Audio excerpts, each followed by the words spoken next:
सभी को हमारा नमस्कार। आप सभी का हमारे YouTube चैनल में स्वागत है।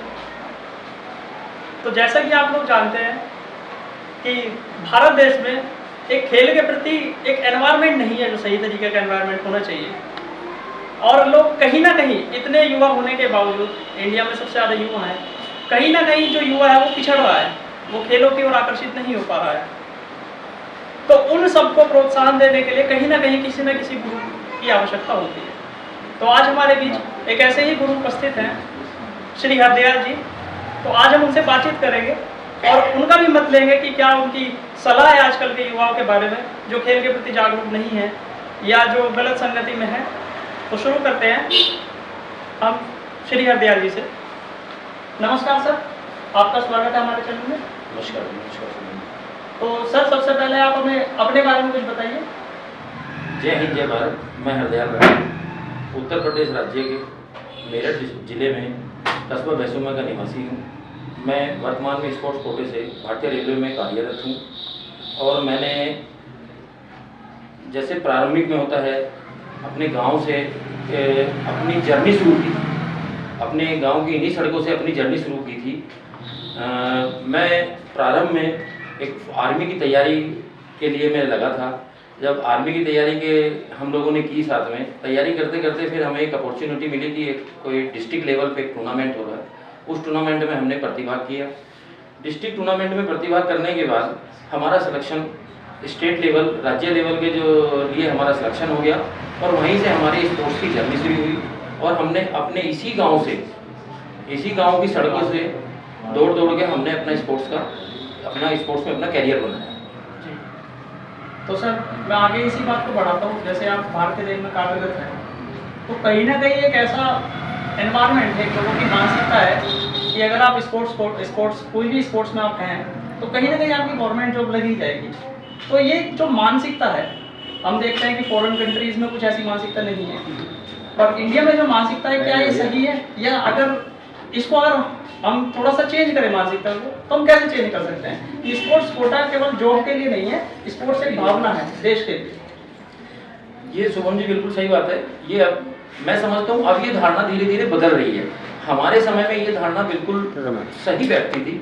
उस समय क्या होता था कि स्पोर्ट्स के बारे में ज़्यादा जानकारी नहीं थी। स्पोर्ट्स के बारे में इतना ज़्यादा मीडिया में भी नहीं आता था, हमारी सरकार भी उस पर ज़्यादा ध्यान नहीं देती थी। अब क्या है कि जैसे जैसे धीरे धीरे स्पोर्ट्स में अचीवमेंट हो रहा है, हमारे यहाँ से भी काफ़ी बच्चे निकले हैं, तो इस तरफ जो है अब लोगों की धारणा बदल रही है। खाली इस तक सीमित नहीं है कि उन्हें सरकारी नौकरी लेनी है। अब लोगों का इस तरफ भी ध्यान है कि नहीं, स्पोर्ट्स सरकारी नौकरी तो लेनी ही है, क्योंकि कैरियर अपना पहले है भाई। नौकरी नहीं होगी तो हम कैसे आगे स्पोर्ट्स को जारी रखेंगे। बट हमें नौकरी के बाद भी अपने देश का नाम रोशन करना है। कहीं ना कहीं ये चीज़ें भी अब बदल रही है धारणा लोगों की। तो जैसे कि हम अभी देख रहे हैं कि अभी हाल फिलहाल में भी ओलंपिक खत्म हुए। ओलंपिक खत्म हुए हैं, लेकिन इंडिया के पास केवल 7 मेडल आए, जिसमें से 1 गोल्ड था, बाकी 2 सिल्वर और 4 ब्रोंज। तो 125 करोड़ का देश, जिसमें युवाओं की पॉपुलेशन इस दुनिया में सबसे ज़्यादा है, तो क्या ये 7 मेडल इनफ है हमारे लिए? हम देख रहे हैं कि विदेशों में जिनकी पॉपुलेशन हम लोगों से बहुत कम है, जहाँ युवा हम लोगों से बहुत कम है, वो हम लोगों से ज़्यादा मेडल ले रहे हैं। तो क्या किया जाए इसको चेंज करने के लिए परसेप्शन कि 125 करोड़ का देश केवल 7 मेडल ला रहा है? हाँ, बिल्कुल सही बात है। ये हमारे देश के लिए बिल्कुल भी एक वाजिब नहीं है। इतनी बड़ी जनसंख्या होने के बावजूद हमारा भारत देश सिर्फ 7 मेडल पे सिमट के रह गया। लेकिन ये कहीं ना कहीं हमारी सरकार को ध्यान देना चाहिए कि हमारे जो खिलाड़ी हैं उनको मूलभूत सुविधा दी जाए। अभी आप देखिएगा ओलंपिक 2020 में होना था, तो इस तरह से हमारी भारतीय टीम का जो चयन हो जाना चाहिए था 2018 में हो जाना चाहिए था, और 2018 से कम उनको 2 साल प्रैक्टिस के लिए मिलते।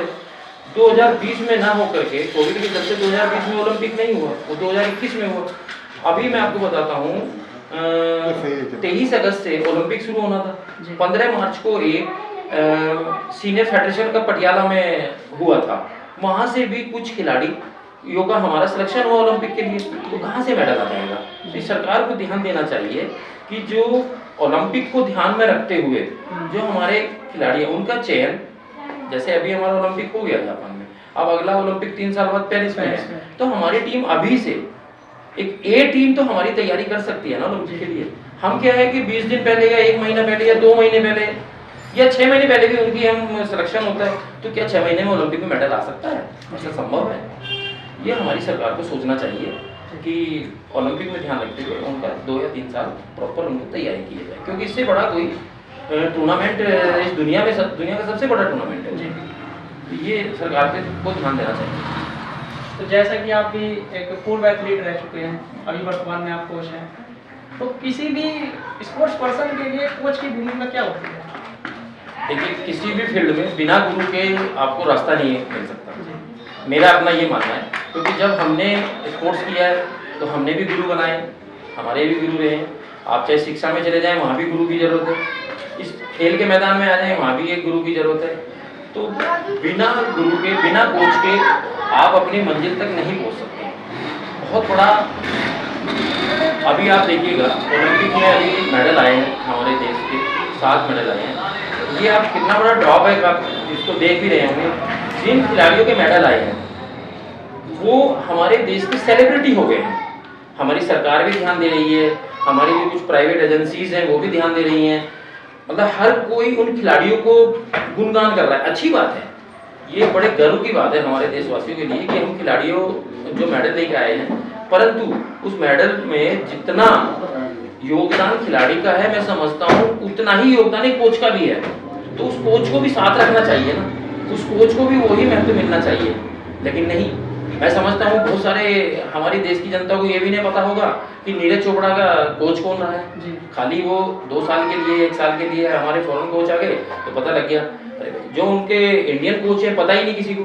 मैं समझता हूँ जो हमारे बजरंग पूनिया आए हैं, चलो आजकल रेसलिंग में तो पता है, बट ऐसे कई खिलाड़ी हैं। चानू साहब का, इसका मीरा भाई चानू के कोच का नहीं पता। तो हमारी से मैं तो यही कहूँगा कि खिलाड़ी का मेडल लाने में जितना बड़ा योगदान होता है, वो उसके पीछे उसके कोच का भी उतना ही मेहनत होती है, उतना ही बड़ा योगदान होता है। तो जैसे कि आप एथलेटिक्स में रहे हैं, तो पिछले 100 साल में एथलेटिक्स में पहली बार गोल्ड मेडल आया। एथलेटिक्स एक बहुत बड़ा डिपार्टमेंट है स्पोर्ट्स का। तो आपकी क्या राय है कि एथलेटिक्स में इतने सारे मेडल होने के बावजूद केवल एक गोल्ड मेडल आया, या इंडियन एथलीट्स को ऐसा क्या करना चाहिए जो बाकी मेडल्स भी उनको दिलाए? स्विमिंग है, यहाँ तक कि रनिंग है, बहुत सारे मेडल हैं, लेकिन फिर भी कहीं ना कहीं एक ही मेडल आया है एथलेटिक्स में।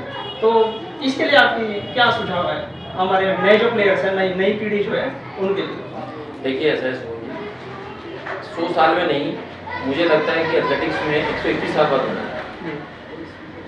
और ये एक बड़ी अच्छी बात है, बड़ी गर्व की बात है कि शुरुआत हमने एथलेटिक्स में गोल्ड से की है। इससे पहले भी हमारे ऐसे खिलाड़ी रहे हैं, सर मिल्खा सिंह जी रहे हैं, मैडम पीटी उषा जी रही हैं, कि उनके गले से मेडल निकल गया। मेडल आते आते उनके गले से मेडल निकल गया। ये श्री राम सिंह जी हैं, ये ऐसे खिलाड़ी रहे हैं कि जो गले से मेडल निकल गया, बिल्कुल बहुत ही कम मार्जिन से, बहुत कम अंतर से इनके हाथ से मेडल छूट गया था। ऐसे राम सिंह जी हैं, ऐसे कई खिलाड़ी हैं।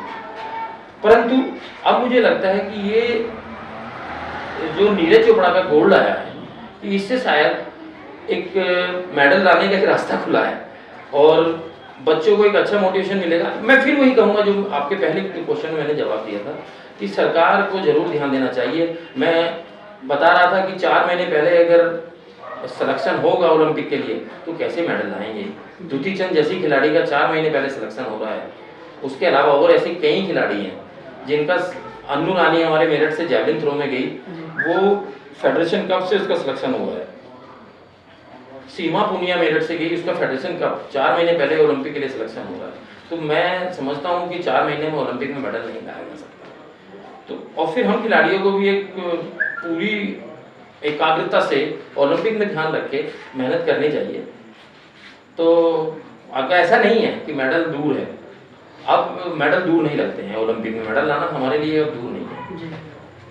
मैं उम्मीद करूंगा कि जो 3 साल बाद पेरिस में ओलंपिक होगा, इसमें हमारे एथलेटिक्स में कम से कम जो इस बार बहुत कम मार्जिन से आ रहे हैं, उन्हीं में जैसे कमलप्रीत डिस्कस थ्रोवर है हमारी, और ऐसे कई खिलाड़ी हैं, तो काफ़ी मेडल हैं जी। तो एज अ कोच आप जो नई पीढ़ी है जो एथलेटिक्स में आना चाह रही है, उनके लिए क्या सुझाव देंगे कि किस एज में उनको एक एथलेटिक्स स्पोर्ट्स में किसी भी एकेडमी में ज्वाइन होना चाहिए, क्या प्रॉपर एज होनी चाहिए, क्या उन लोगों के लिए जो नई पीढ़ी है उनकी प्रॉपर डाइट क्या होनी चाहिए? जैसे कि हम देख रहे हैं कि आजकल नई पीढ़ी स्मार्टफोन्स में ज़्यादा गेम खेलती है कंपेयर टू बाहर स्पोर्ट्स खेलने के लिए, तो आप उनको क्या कहना चाहेंगे?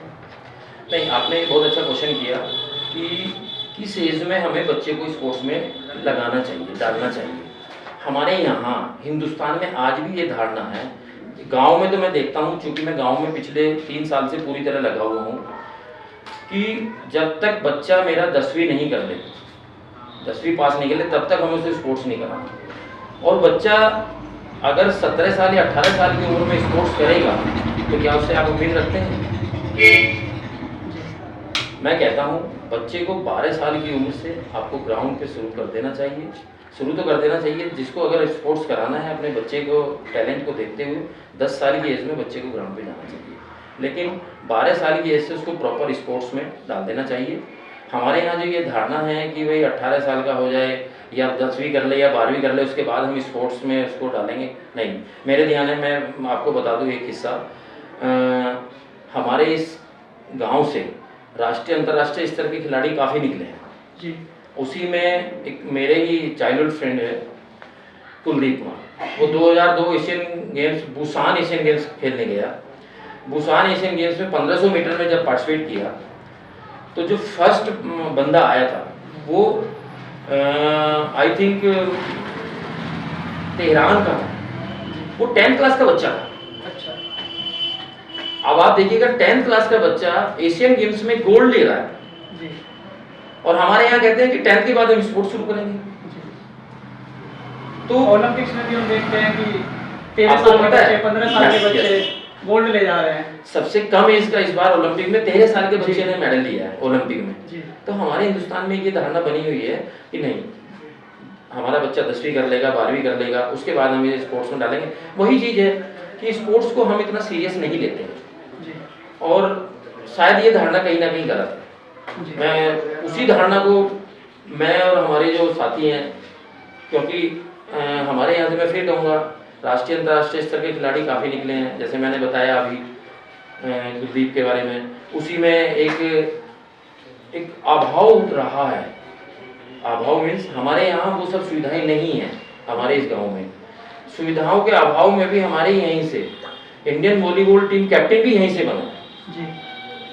गुरचंद सिंह और चांद, जो वर्तमान में ओएनजीसी में कार्यरत, वो इंडियन वॉलीबॉल टीम के कैप्टन रहे, वो भी हमारे यहीं से हैं। तो जब हमारे यहाँ से सुविधा के अभाव में इतने अच्छे खिलाड़ी निकल सकते हैं, उसी में पिछले 3 साल से मैं पूरी तरह लगा हुआ हूँ। पिछले 3 साल में मैं 15 बच्चे सरकारी नौकरी पे मेरे ग्राउंड से जा चुके हैं। कुछ बच्चे मेरे नेशनल भी गए हैं, जैसे एथलेटिक्स में मेरे 2 बच्चे नेशनल गए हैं, वॉलीबॉल में एक बच्चा नेशनल में मेरा गया, हरियाणा से खेला था, अभी वो हरियाणा में प्रैक्टिस कर रहा है। तो ऐसा नहीं है। यूपी सीनियर स्टेट में मेरे यहाँ से जो वॉलीबॉल की ब्रॉन्ज मेडल आया पिछले 3 साल से, 2 साल से तो हो नहीं रही है, लेकिन पिछले 3 साल में ब्रॉन्ज मेडल हमारी मेरठ डिस्ट्रिक्ट की टीम जीत रही है।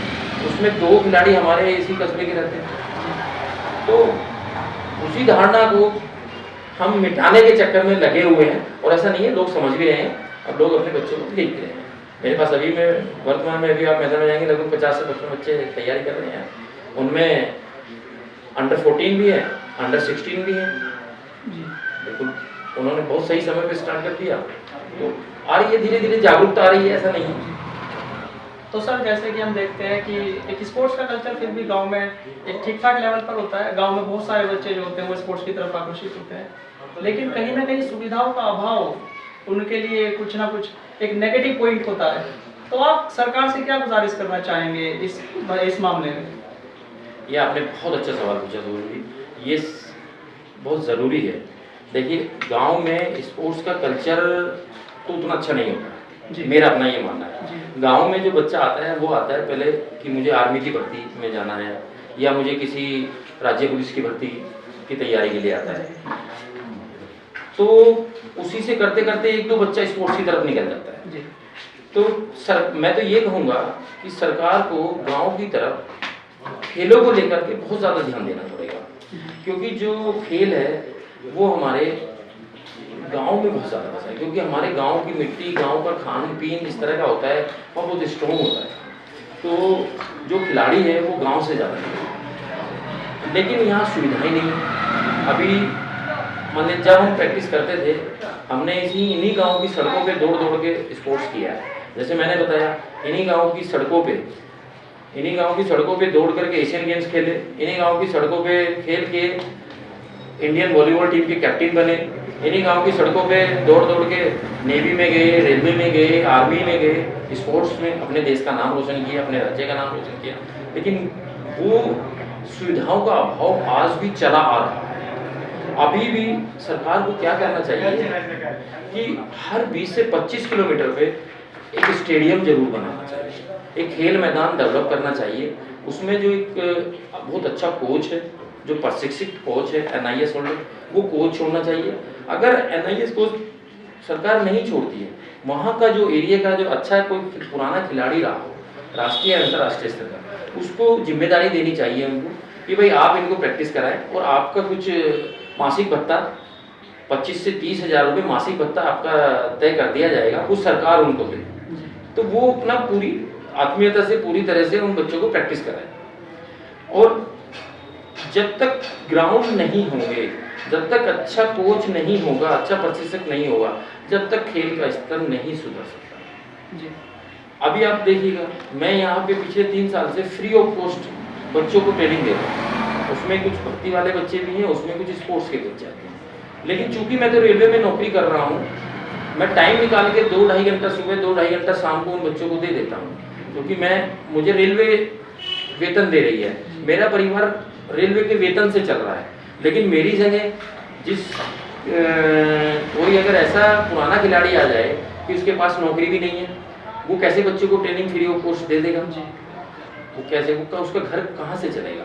तो सरकार को ये जरूर चाहिए कि जो आप एक खेल मैदान बनाएं, बहुत अच्छे से उसको डेवलप करें, उसमें जो प्रशिक्षक रखा जाए उसका एक मासिक वेतन तय कर दिया जाए।